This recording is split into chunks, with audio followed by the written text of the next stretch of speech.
"We're dealing with a country that is our major trading partner," he said.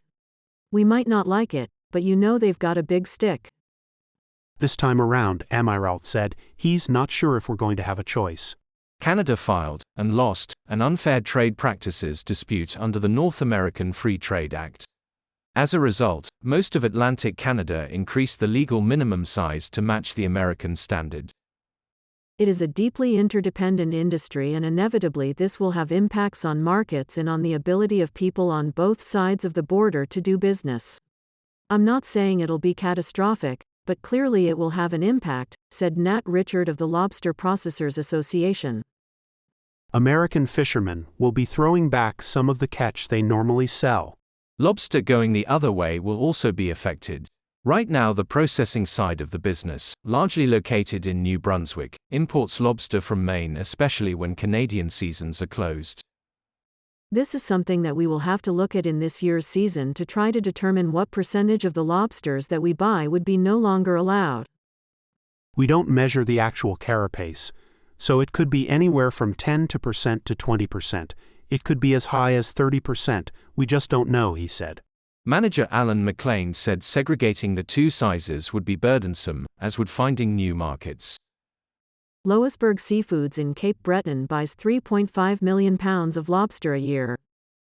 For some of the fishermen, this is going to be a really hard pill to swallow, he said.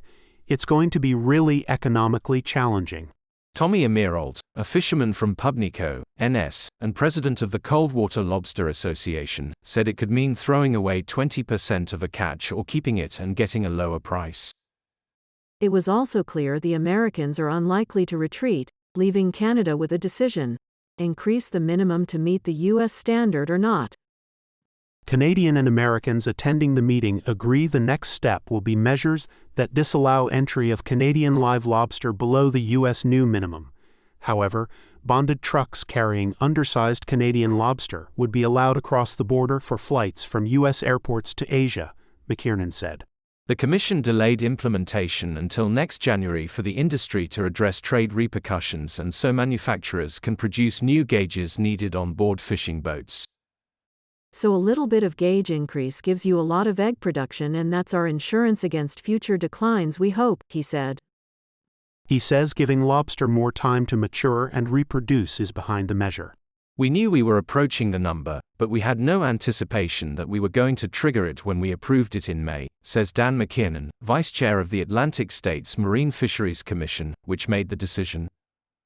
The threshold only came into effect in May 2023 and was unexpectedly tripped in October. The U.S. increase was automatically triggered by surveys in the Gulf of Maine, including ones showing a continued decline in the abundance of young lobster.